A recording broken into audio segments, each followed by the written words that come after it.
This is Missions Pulse with David Joannes. Know God's heart, join his mission. What exactly do you hope to shift in the trajectory of young people today? This generation, they're unique in the fact that they just are cause-driven. They're ready to get out there and do something. They're passionate. And we just are trying to connect them to the right passion. There is some sort of spirit-led, explosive Christian lifestyle that you should be experiencing because Jesus promised that.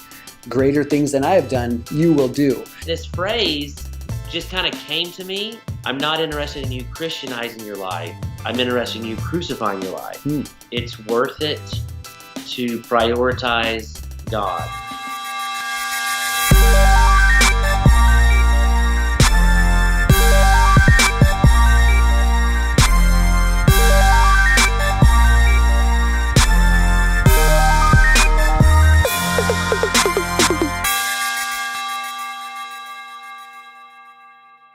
Welcome back to Missions Pulse, where we encourage you to know God's heart and join his mission. If you want to catch other episodes we've been having here, conversations with people from all over the world, head on over to missionspulse.com. I would also encourage you and invite you to write a great review or rating. You could do so, by the way, on YouTube, iTunes, Google Play, and Stitcher. And basically that just helps draw people into the conversations that we're having to see what God is doing around the nations. Today, we're going to be talking about students as the catalysts for God's missions movement. Really excited to be talking to Todd Ahrend today. He's the founder and international director of the Traveling Team, which is, by the way, a national missions mobilization movement. If you have not heard of Traveling Team yet, I would encourage you, make sure you head on over to thetravelingteam.org. Todd and his wife, Jessica, have spent almost 2 decades traveling both nationwide and all over the world and have spoken to thousands of different people, specifically college students, and encouraged them to play their part, their role in God's epic mandate. And now by the way, he's the author of The Abrahamic Revolution and In This Generation. Todd, hey, welcome to the show. It's great to have you. Thank you so much. Love being here. Well, I'm super excited to be talking about this today because, first of all, I said it off the air before we got started, but I'm a kind of a Traveling Team fanboy. A little embarrassed to say that. I regret it after it came out of my mouth, but it's true. I find myself on the travelingteam.org all the time. Yeah, man, we're excited about that. We're getting ready to celebrate 20 years of ministry, and so to see people who've been impacted when they were freshmen in college and now they're, in their 30s, you're like, this is incredible. Yeah, I mean, it's an incredible journey, and it's a great place to go to find inspiration for both statistics, numbers of unreached people groups. It's basically, to me, the travelingteam.org and the Traveling Team as a whole it answers the question of the why behind missions, as I'm viewing it maybe from an outside perspective. Why missions? And John Piper, he's famous for saying missions exist because worship doesn't or does not. And the reason for these unreached people groups, praise is not arising from so many different ethnic tribes. And I don't know, Traveling Team has always seemed to be that kind of why behind the what. Would you agree with that assessment? Yeah, from the very beginning, that was kind of our goal, is to try to answer the why. Well, so let's back up then and kind of get a glimpse of who you are. Tell us a little bit, how did you get involved in missions mobilization? How did you end up founding the Traveling Team? Well, I went to college to be an elementary education teacher. And when I entered college, I would say that I was your basically typical Christian. And what I mean by that is I wanted to try to love God, but I also wanted to choose my major, my mate, my zip code, my life, my comfort. And I thought being a Christian meant that you just kind of looked the part, dressed the part, acted the part, and tried not to sin a lot. And I remember walking across campus my freshman year, this guy invited me to a Bible study, which I thought, okay, I need that as a Christian. And when I got to the study, he laid out a map of the world. And I was like, wait a minute, this is kind of weird. And he said, pick a country and pray for it. And so I'd never prayed out loud or done anything like that. So I said, I'll pray for America. And he was like, pick somewhere further away. And I said, Canada. I just didn't know. And he said, pick somewhere really far away. And so I looked down at the map and I saw Saudi Arabia. And I just began to pray for Saudi Arabia. And he said, come back next week, tell me how many Muslims, how many mosques, Christians, and churches are in Saudi Arabia. And so just after researching this country, praying for it over the next 7 weeks, I felt this impression that I needed to be a part of reaching Muslims. Wow. And for me, I was like, wait a minute, Lord, I am a Christian. I'm dating a Christian. I'm driving a Christian car. I drink Christian coffee. Like, wow. You are super Christian, man. I know. And this phrase just kind of came to me that I feel like was God put there. And it was, I'm not interested in you Christianizing your life. I'm interested in you crucifying your life. Wow. And so that I just kept thinking about that. I'm not interested in you Christianizing your life. I'm interested in you crucifying your life. And I just thought, I value savings, safety, resume, spouse more than the mission of God. And I thought, you know what?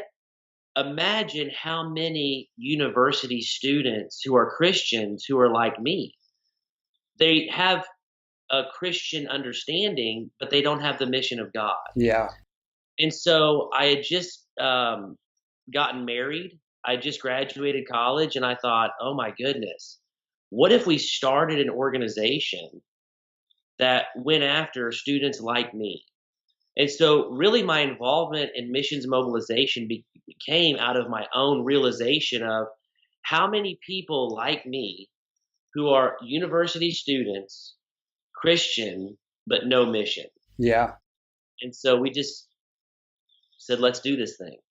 Awesome. And I mean, it seems so simple. I think that would be a great place to return to in a moment here. Picking up a map and focusing in on a country, and suddenly that ethnocentrism or nationalism that so permeates each one of us, I think. It doesn't matter if you're from China, you think China is the center of the world. America, you look on a map, America's the center of the world. We're also ethnocentric and we don't, and myopic. And we don't see this bigger macro picture that God is painting, but your eyes falling on Saudi Arabia, simple research, and suddenly you catch a heart for this nation.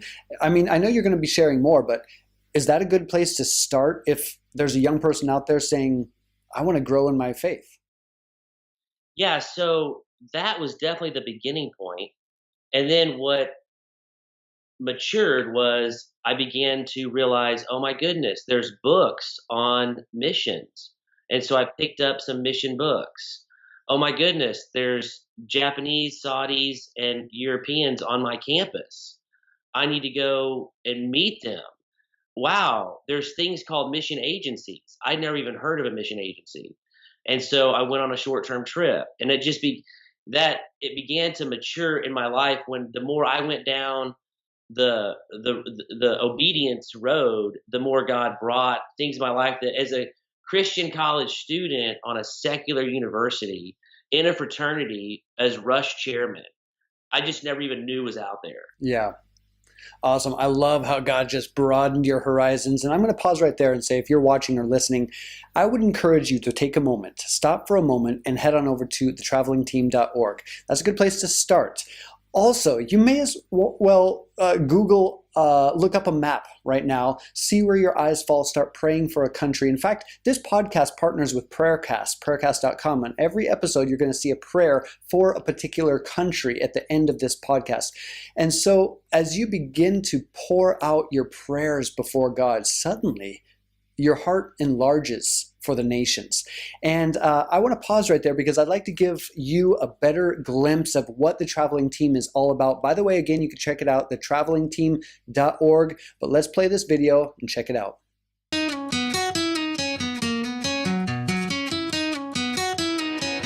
I was a student at Kansas State University. I was a junior there for the first time that I saw the Traveling Team come through. The personal testimonies is something that really stuck out for myself. But actually hearing another girl share some of my same concerns, I realized I wasn't alone. Every time you guys come back at the freshman catch the vision, then this place is going to be healthy for the 4 years after that. And really the heartbeat of the BSU will remain the nations, the nations, the nations. Today, the traveling team is serving really as an outside voice to these incredible campus ministries that God has put on the ground at campuses all across the country. 5 out of 6 people on planet Earth who are lost will not hear the gospel unless someone changes their address and goes to them. And students have historically been the catalyst behind those kind of missions movements. And we don't want to wait for students to come to a missions conference. We want to take the missions conference to them.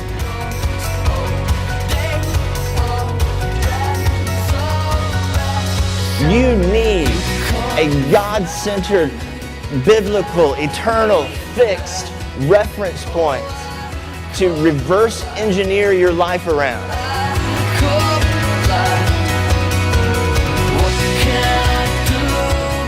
I'm Shane Sebastian, and I'm the National Director with Crew. I remember in the late 1990s, as a new staff person at UC Santa Barbara, the traveling team came through our campus.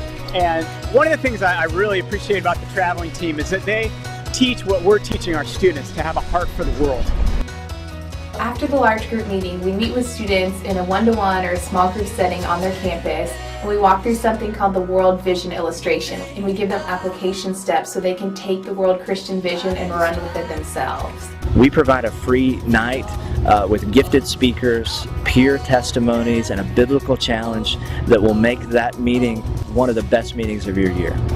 The traveling team first came when I was a freshman in college. It just opened my eyes to how much God loves people, and the cool thing was you guys gave me resources of a place to start. I ended up going to Japan the next summer. I realized how not on board I was with being like a world Christian, but how much I wanted to be. And when I was a junior in college, the traveling team came to Valdosta State University.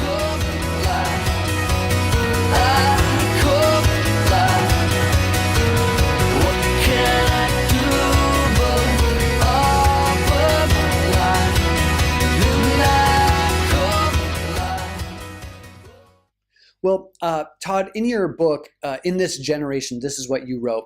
This is a generation of risk takers.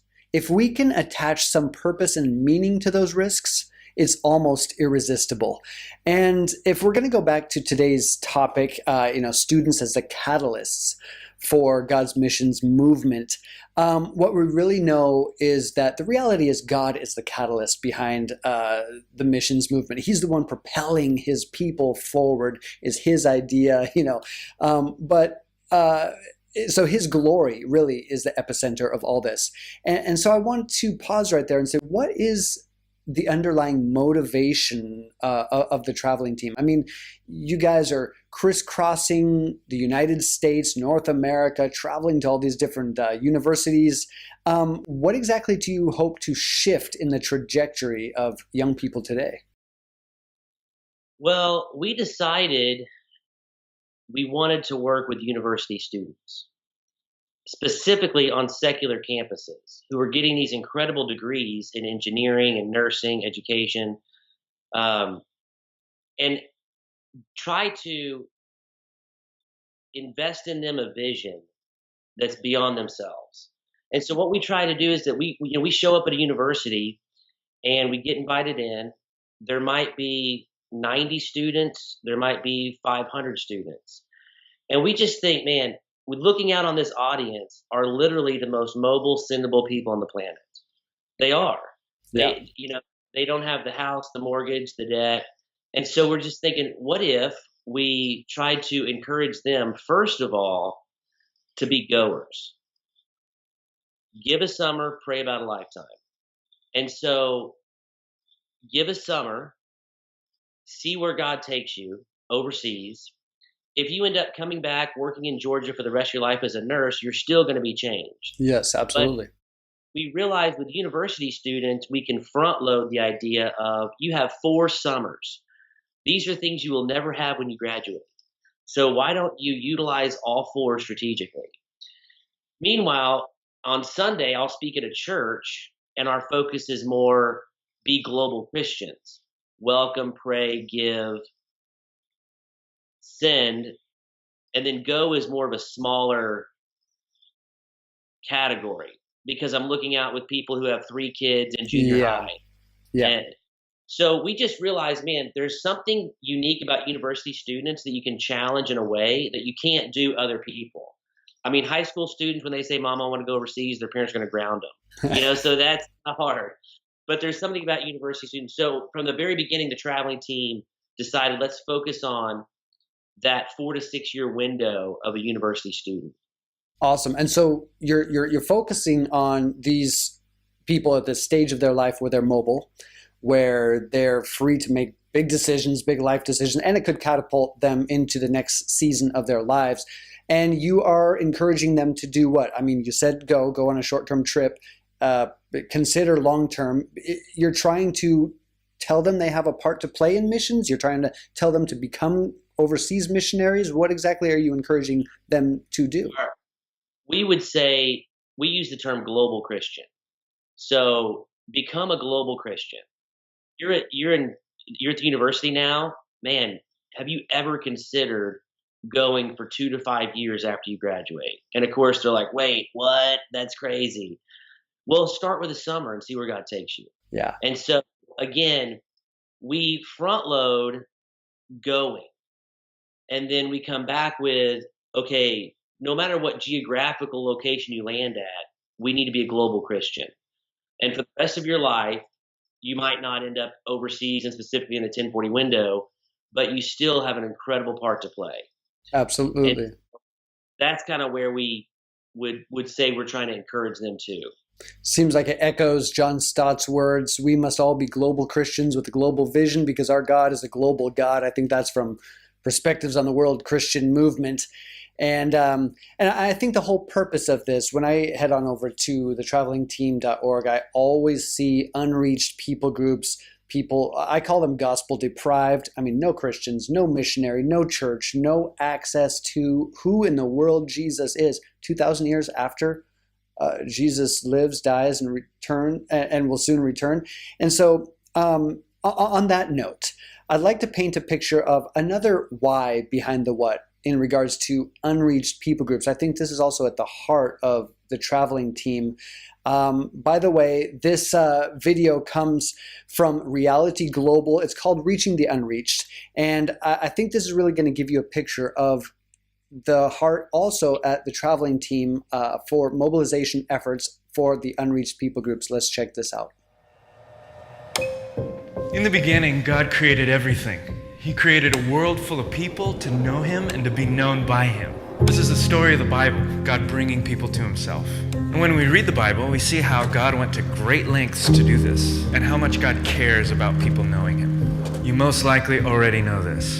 And you probably live somewhere where people have a general understanding of this great love story between God and humanity. And if they don't know yet, there's probably somebody in town who can tell them. But did you also know that there are 3 billion people who will live and die without ever hearing this story? Not because they don't care, but because they don't have a choice. Nobody ever told them that once upon a time, God became a human just like them, so that He could teach them how to know their Creator. 40% of the world doesn't know this, and they won't know this. Not unless something changes. Not unless someone goes to tell them. Jesus is our wonderful example. He left His natural home to come to us, and then He tells us to do the same thing. Because we love Jesus and care about the same things that He cares about, we care about this, that the whole world would know Him, that every tongue, tribe, and people group would come and be able to worship Him. So the question is, are we doing this? Going out into the world to bring the gospel to every tongue, tribe, and nation? Well, kind of. While churches do send people out, almost half the world still doesn't have any access to the gospel. But how is this possible? Aren't there people being sent? Well, yeah. There are about 400,000 people serving across the world today. But only 3% of them are actually going to the 40% who have never heard about Jesus. The other 97%, they're going to places that have already heard about Jesus. There's an imbalance. That imbalance leaves only one person for each 250,000 people who have never heard about Jesus. Put another way, we have a Spirit-led calling to rethink our focus. When you look at how we use our resources, such as money, the picture doesn't look that much better. To be specific, Christians around the world are giving about 2% of their income to Christian causes. And less than 7% of that is going to cross-cultural workers. And of that cross-cultural giving, only 1/100th of that 0.1% is actually going to those working with the 3 billion people who don't know Jesus, have no church or any Christian neighbors. The other 99% of all cross-cultural giving goes to the rest of the world that already has Christians, Bibles, and churches. Are you seeing the imbalance? Only 3% of our workers with only 1% of our cross-cultural finances are going to the 3 billion people who have never heard about Jesus. So we have to ask ourselves, are we okay with this? We want those 3 billion people to hear about the kingdom of God and how much God loves them. There are 17,000 ethno-linguistic groups in the world. People who share language, culture, and common history. 7,000 of them are considered unreached people groups. These are entire cultures who have never heard the amazing story of how Jesus loves them and came to save them. God has called us to pay attention to this, to love and care for the same things that He does. He put this desire on our heart, to see the unreached reached with the amazing story of the love of God. We want to see lasting local church planting movements begin among these people groups that brings renewal and transformation among these cultures and societies. Why? Because God has moved our hearts to see the gospel transform whole societies among the unreached. We know this task is bigger than us. Many of the areas that are in need of the gospel are difficult and resistant places. It isn't something that can be accomplished overnight, but by the power of the Spirit, we endeavor to preach the gospel where Christ is not known, so that God can be worshiped by all peoples.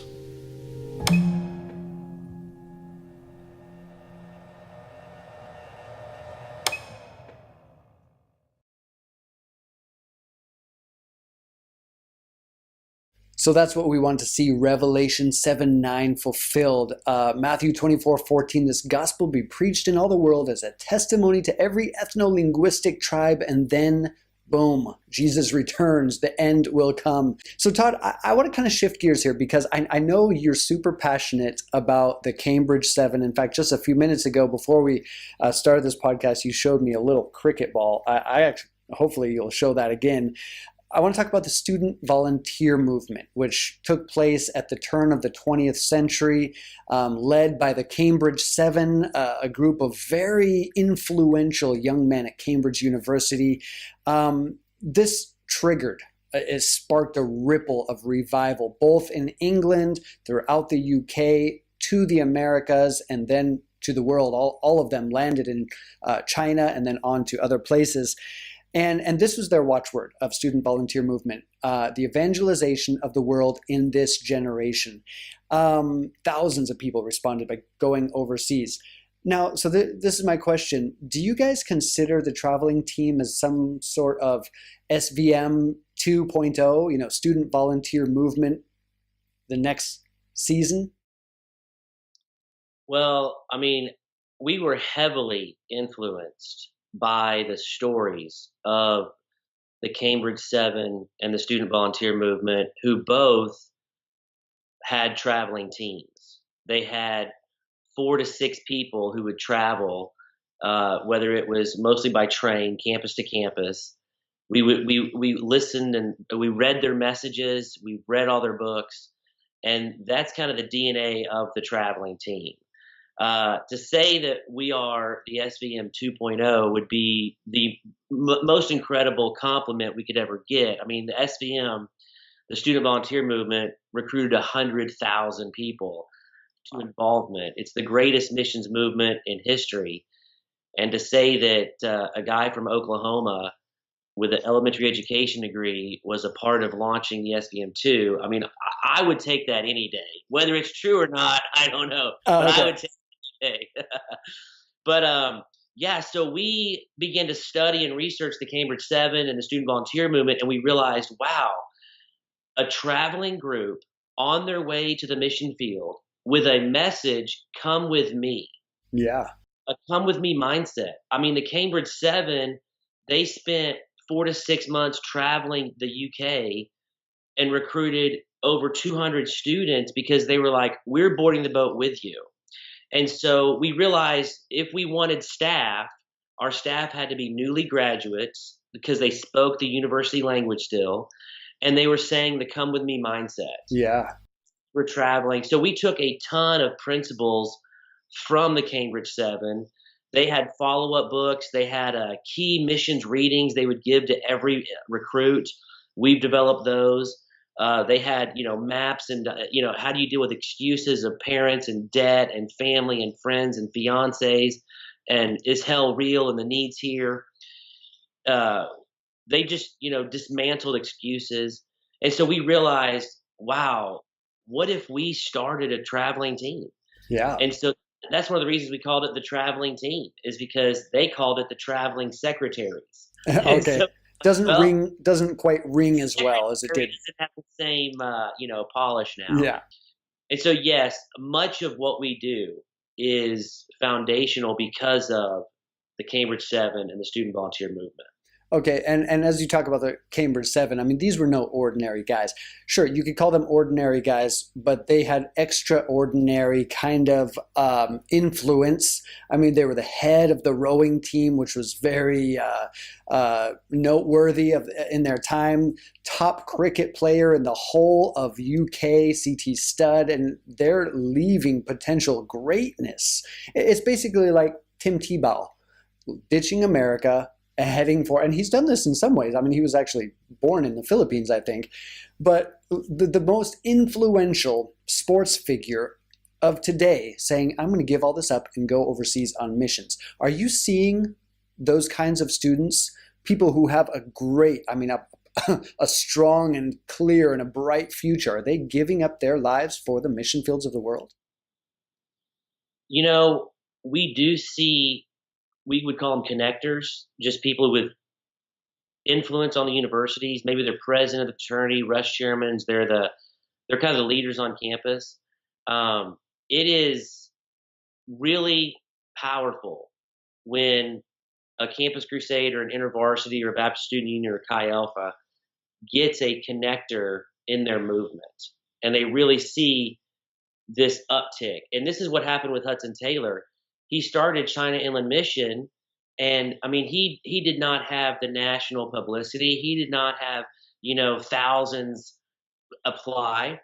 But when the Cambridge 7 said, we're going with Hudson Taylor and China Inland Mission, and as you know, the Queen of England became intrigued. Yeah. And every day, even what's crazy is, as I was at the Yale Archives in America here in the States, I was even in our papers in the 1880s.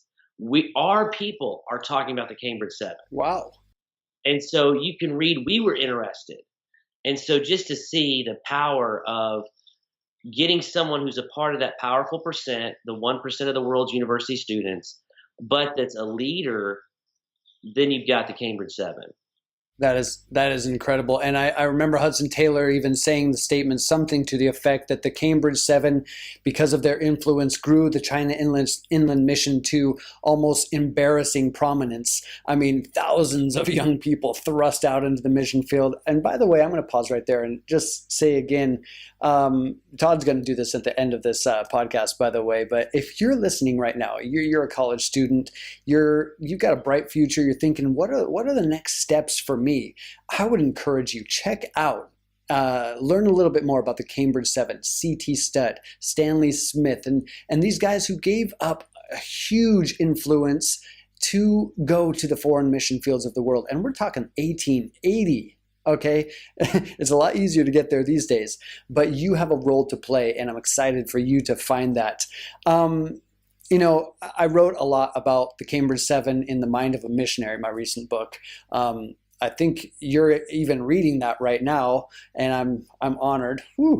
But I wrote about these kind of this connection between generations. I talked a lot about the missionary generation, which all these guys were. The Cambridge 7 were part of the missionary generation. Sociologists call that time. I think it's 1860 to 1883. Those people who were born between those times, and they share a lot of the same characteristics with millennials today. So are you seeing, I guess I want to say it this way, do you see these kind of characteristics in millennials today? Do you see these characteristics in college students that they have the potential to finish the task, to reach unreached people groups, to finish the Great Commission that Jesus gave us? You look back at each generation, and obviously, there's always, whenever someone's doing a research on generations, there's the pro category and there's the con category. And it's like pros, cons. And when you look at this generation, obviously incredibly connected, but yet lonely, unwilling to sign on for 20 years, but they'll do incremental yeses. So it's like, oh, I'll start with a year, 5 years, 3 more, give you 6 more months.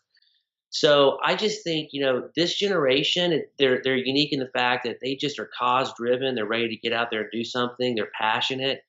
Goodness, they're so passionate. Yeah. And we just are trying to connect them to the right passion. Yes. That's what, again, when I graduated college, it was, okay, are you going to get a job and get married and make money for your family? Not one time, no one was ever like, wait, don't do it unless it's your passion. And, this generation, they're like, oh, I graduated from University of North Carolina. I have a degree in marketing, but I'm living in my parents' basement because I'm waiting for my passion to connect and make money. And so the fact that they're willing to say, I meet so many students with incredible degrees, but they're not doing it because it's really not their true passion. And they're just waiting. And of course, we come along and we're like, hey, this is the greatest thing you can give your life to because it ends with every tribe, tongue, people, and nation. And so I just think there's something ready to ignite. Yeah. Maybe in the past generation, maybe my generation, of college students, the previous generation, we were like, well, wait a minute, I've got to get a job. I've got to get settled.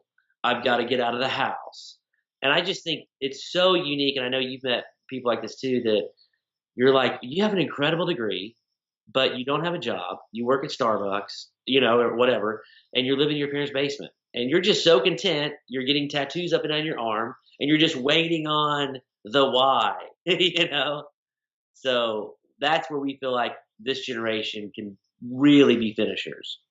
Well, so that could be points that people talk down upon and don't understand or misunderstand, when in fact, when you're seeking after a passion or the passion, that trigger that ignites something inside you, you turn on, you're alive suddenly, man, you could speak into that for the purposes of God and for the mission of God. So you guys are doing that. You guys are you guys are always in a different state, every week, every weekend, every month? How often is the team traveling? Yeah, so we have 3 teams out, and they hit about 120 campuses a semester. Wow. So between the 3 teams, it's about 120 a semester. So you guys are always on the go. And are you, what are the greatest challenges? The Cambridge 7, going back to 1880, okay, that roughly in that era, they had their own challenges. People had reasons why they didn't want to give it all up for the sake of the gospel or whatever. So now, what are the challenges that you're seeing to kind of get people on board? Is there compassion fatigue and kind of a weariness towards the things of God? Or is it the opposite effect? They're like, yes, this is the passion I've been looking for. What are some of those challenges you're seeing? I think, when you think about the challenges of the 1880s, the Cambridge 7, for them it was, hey, you're going to die of malaria in 6 months. Yeah. That would be huge to overcome. If I was telling a student today, hey, go, and by the way, if you last more than a year, you're incredible. Yeah, so pack your bags in the coffin and... Yeah. So I think as we look at our challenges today, there's some of the classic ones of, I really want my parents to be proud of me, and they've invested in universities, and I just can't say I'm going to go overseas for 5 years. I think we see the own desire to people want to outdo their friends. Man, in college, no one really took me seriously. Now I got this great degree, and I got to go. I'm going to be a lawyer. And we're like, hey, have you considered going overseas being a missionary? And it's like, well, man, my resume. Definitely the average student's 35,000 in debt, and that can be a major shackle. The idea of support raising and believing God will provide. Most people look at that as begging, and so there's a huge obstacle there to overcome. I think just a lot of people return to the place where God moved in their life in need. So if I came to Christ in high school, I think I want to be a youth minister. If I came to Christ in college, I think I need to be a campus minister. If I was a down and outer and I came to Christ, I need to go minister to homeless. And so I think just people will naturally return to the needs here where God met them. And so helping to see, man, that's incredible. We want to affirm and mature that. Have you seen the needs for youth overseas? Yes. So I would just classify that as like a needs here idea and kind of look up at the forest. There's just this generation, there's a lot of obstacles and excuses, and to see someone come through that and say yes to God, it's really a neat thing. And there are those people. I mean, I think of the staff that we've had, our missionaries who are millennials and packed their bags, moved to China. They're still there now, reaching people for Jesus. They've given up some sort of future that the world might have said or expected of them. I think of John Allen Chow, who right before Thanksgiving 2018 goes off to North Sentinel Island. Would I have done it the same way? Well, obviously there's questions about how he went, but this was a millennial who found a passion, went to an unreached tribe where there are no known Christians, and was killed by arrows and never seen again. We're yet to see what his life will trigger and spark among his own generation. But I'm excited and do believe that young people today absolutely have a part to play and a pivotal role in helping fulfill the Great Commission. In fact, Todd, you wrote this. What do we want to mobilize this generation to do? We are mobilizing individuals to fulfill their role in world evangelization, a lifestyle of being engaged with God and engaging the nations. You wrote that in your book, In This Generation. And so I want to ask you this. Imagine yourself, and you've done it a million times, I know, standing out in front of a bunch of young people right now. What final word, what encouragement would you give to them right now? Man, I think I would say it's worth it to prioritize God over what other Christians are going to tell you. And I it's something I really try to challenge students to is, man, the average Christian, that was me. Like I was a Christian. I'd go to church. I tithed. I didn't celebrate Halloween. But when it came to like engaging God, I was like, wait a second. And I'm like, man, as soon as you begin to step out and follow the mission of God, your Christian friends and your parents are going to immediately come against you. But it is worth to say yes to taking small steps of obedience to see what God would have for you. Yeah, absolutely. It is worth putting God first. And some of us will be called to stay in our countries of birth. Others will be called to go. But the typical or the average Christian life, I think there's something more. There's something more, regardless of what zip code or geographical location you're at, there is some sort of life, spirit-led, power, explosive Christian lifestyle that you should be experiencing because Jesus promised that. Greater things than I have done, you will do. And so I think that's a powerful answer. Going back, by the way, you said you were a very typical Christian. I mean, you drove a Christian car. I have to ask you, it's kind of been going through my head. You drove a Christian car. You must have had some crazy bumper stickers. What was the best bumper sticker you had on your car? I had a couple of good ones. First, I had the ichthus on the front and back. Oh, whoa, okay. The Jesus fish. But probably my most notable one was in case of rapture, this car will temporarily swerve as my mother-in-law takes the wheel. All right. All right. Yeah. That was an excellent bumper sticker right there. And I see what you mean now. I mean, you were pretty super Christian with that bumper sticker. I appreciate that. Todd, hey, this has been an awesome conversation. People have got to head over to thetravelingteam.org. Besides that, how can they follow you? Where do they get in touch with you online? Yeah, I think the travelingteam.org is your perfect entry point. Over 900 pages of research materials. We have a research team that helps create maps, put out the new statistics, and then not only just puts it out, but puts it in everyday terms. So you guys are going to love it. Go check it out and get more interested in what's going on there. Awesome.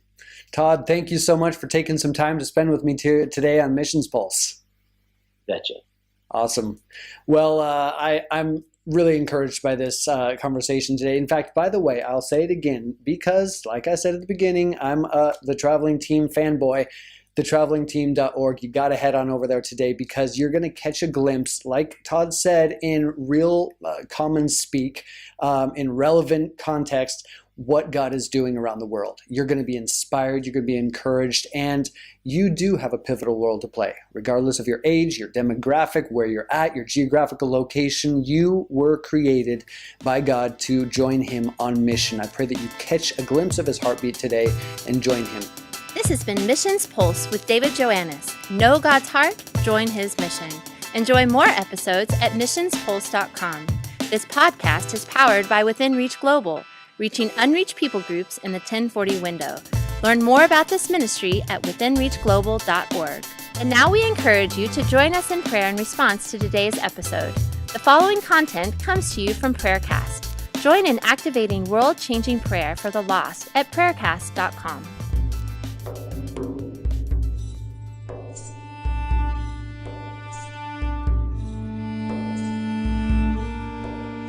My Heavenly Father, You are the highest of highest.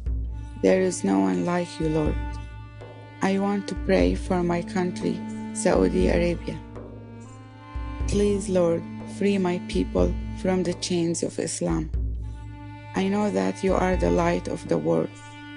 Please show my people the truth, because You love them and You created them to worship You. They are Yours. They belong to You. Many Saudi people do not know You because no one has shared Jesus with them. Thank You, my God, for the blood of Jesus that took away my sin, removed my shame, and gave me joy and peace. I want every man and woman in my country to have this wonderful experience. Nothing is impossible for You, God. You said, in the last days, I will pour out my Spirit on all people. Your sons and daughters will prophesy. Your young men will see visions. Your old men will dream dreams. I pray for the women of Saudi Arabia because I am sure that deep inside they know that God is better than the one they worship now. Please, Lord, reveal Yourself to them so that they know You and see Your glory. In our Savior Jesus Christ, in His name I pray. Amen.